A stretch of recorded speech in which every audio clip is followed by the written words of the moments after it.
নমস্কাৰ বন্ধুসকল, আজি এটা নতুন ছিষ্টেমৰ লগত চিনাক্ত হ'ম। VBoost কি? লাডু অকণিকো ৰাছিয়াৰ ছফ্টৱেৰ ইঞ্জিনিয়াৰ এটা নতুন প্ৰকল্প অৰ্থাৎ প্ৰজেক্ট উলিয়াইছে VBoost নামেৰে। ভিষ্টৰী ইক'ছিষ্টেম এনে এটা প্ৰযুক্তি য'ত আপোনাৰ পজিশ্যন তাতে এছেট হ'ব। আপুনি কেৱল আয় নকৰে, আপোনাৰ বৃদ্ধি আয়ো বিক্ৰী কৰিব পাৰিব। VBoost next generation NFT programme. কিন্তু ইয়াতে প্ৰশ্ন হয়, কেনেকৈ ইয়াক আয়ক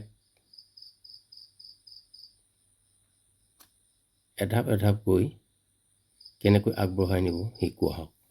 সাধাৰণ ভাষাত VBoost পজিশ্যনক NFT মাধ্যমেৰে সহযোগ কৰে।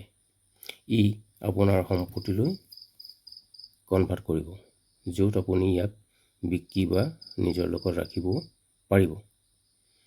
আপোনাৰ গ্ৰ'থে অৰ্থাৎ ইনকামৰ বৃদ্ধিয়ে ছিষ্টেম লেভেলৰ ওপৰত কাম কৰে। প্ৰতিটো লেভেল একোটা ষ্ট্ৰাকচাৰ আছে। নতুন জইন হ'লে ষ্ট্ৰাকচাৰ ফিল আপ হয়, আপোনাৰ পে আউট পাব।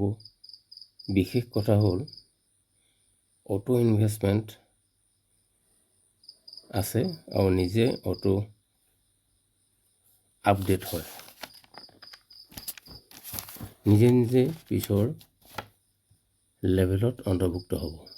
ইনকামৰ মূল বস্তু একে কৰে সহজ। প্ৰথম স্লট ধাপ $10। লেভেল 1। লেভেল বাঢ়িলে ইয়াৰ কষ্ট মূল্য বাঢ়ি যায়। এই ধৰণে সৰ্বমুঠ 10টা স্লট আছে। লেভেল 1 S3 বুলি কয়, এইটো $10 বা VGF। Level 2 S14 $80। Level 3 S6 $400। Level 4 S3 $1000। Level 5 S2 $2000। এই ধৰণে এইটো বেছিক আছিলে, এতিয়া আমি প্ৰ' লেভেল পাম। ইয়াৰ হ'ল প্ৰ' লেভেলত লেভেল 6 S3 আগৰ S3 ধৰি $1000।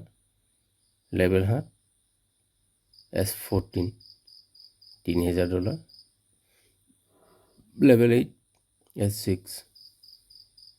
$6000। Level 9 S3 $12000। Level 10 S2 $18000। এই ধৰণে লেভেলসমূহ বাই কৰিব পাৰিব। আৰু ইয়াৰ পাছতে ইতিমধ্যে মই আপোনালোকক কৈছোঁ প্ৰতিটো মূল্য বেলেগ বেলেগ। NFT মালিক আপোনাৰ পজিশ্যনে আপোনাৰ সম্পদ হ'ব। মাৰ্কেট প্লেচ আছে NFT বিক্ৰী সুবিধাৰ বাবে। পেছিভ ইনকাম ছাবস্ক্ৰিপশ্যনৰ পৰা মাইনিং এছেট পোৱা যায়। ছিষ্টেমে নিজেই গ্ৰ'থ কৰে। ধ্যান দি শুনিব, ইনকাম নিৰ্ভৰ কৰে ষ্ট্ৰাকচাৰ গঠনৰ ওপৰত। যিমান সোনকালে ষ্ট্ৰাকচাৰ গঠন, সিমান সোনকালে ইনকাম বৃদ্ধি হ'ব। ভালকৈ